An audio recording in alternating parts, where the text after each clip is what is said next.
Grabe to mga idol, mukhang hindi pa tapos ang galaban ng mga contender ngayong off-season dahil habang pinapalakas ang Philadelphia 76ers ang kanilang coaching staff sa paligid ni Lebron, may bagong sharpshooter naman na pupunta sa Miami Heat at ang Denver Nuggets sa kakuha pa ng veteran scorer sa napakamurang kontrata. Unahin natin ang Sixers dahil may familiar face na muling makakasama si Lebron. Ayon sa report ni Mark J. Spears, pina-finalize na ng Philly ang deal para idagdag sa veteran assistant coach Phil Handy sa coaching staff ni Nick Nurse. At interesting dito, hindi na bago si Handy kay King James. Nagkasama na sila noong 2016 Cleveland Cavaliers Championship run at mula noong 2020 nang magkampiyon naman ng LA Lakers. Bukod pa dyan, nakatrabaho na rin ni Handy si Nick Nurse sa Toronto Raptors noong 2019 championship season. Kaya hindi lang basta bagong assistant coach ang dinadala ng Sixers. Kilala si Phil Handy bilang player development coach at may championship experience na rin siya kasama mismo sina Lebron at Nurse. Siya rin yung madalas kasama ni Kyrie sa training. Kaya sa roster mga idol na meron ng King James, The Process at iba pang core players ng Philadelphia, mukhang patuloy na ginagawa ng Sixers ang lahat para mas maging competitive sa Eastern Conference. Samantala may malaking reinforcement naman na paparating sa Miami Heat.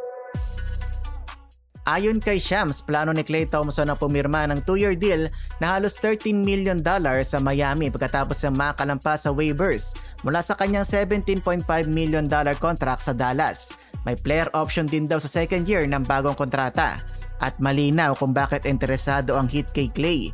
Kailangan ng Miami talaga ng reliable outside shooting para mabigyan ng mas malaking spacing sina Giannis at Adebayo. Kahit 36 years old na etong si Thompson, isa pa rin talaga siya sa pinaka-proven shooter sa NBA.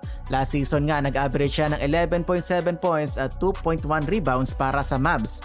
At nasa 4th place pa siya all-time sa made 3-pointers. Imaginein mo ngayon ang possible spacing ng Miami. Nandun na sina Giannis at Bam sa loob. Tapos may Klay Thompson na kailangan bantayan sa perimeter. Andyan pa si Davion Mitchell at makaka-reunite pa niya si Andrew Wiggins. So talagang kaabang-abang at lumalakas lalo ang roster ng Miami. Pero hindi lang Miami ang nakakuha ng veteran. May magandang bargain move din ang Denver Nuggets. Si DeMar DeRozan ay pumayag na sa 1-year $3.9 million contract sa Denver matapos siyang i-waive ng Sacramento Kings mula sa partially guaranteed deal niya. At ayon pa sa source, may offers din mula sa Heat, Cavaliers at Pistons pero pinili ni DeRozan ng Nuggets matapos siyang i-recruit ni Aaron Gordon, Jamal Murray at assistant coach Jared Dudley. At kahit 37 years old na si DeRozan, productive pa rin talaga siya. Sa kanyang 17 NBA season, nag-average siya ng 18.4 points habang halos 50% ang shooting niya. Bago nitong nakaraang season mga idol, 12 straight seasons din siyang nag-average ng at least 20 points. So legitimate scorer to para sa Nuggets alongside the Joker at Murray. Ang aabangan na lang talaga natin yung chemistry ng tatlo. Wag din natin kalimutan nandyan pa sina AG, Cameron Johnson, Brown, Jones at iba pang maaasahan talaga na players.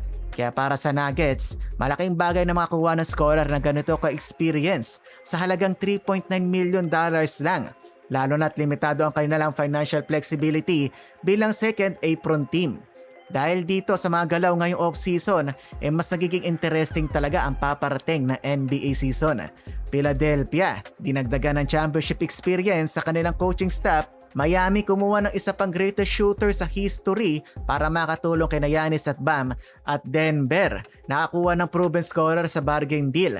Sa tatlong moves na ito, alin sa tingin nyo ay may pinakamalaking impact pagdating ng playoffs? Phil Handy sa Sixers, Klay Thompson sa Miami Heat o si DeMar DeRozan sa Nuggets?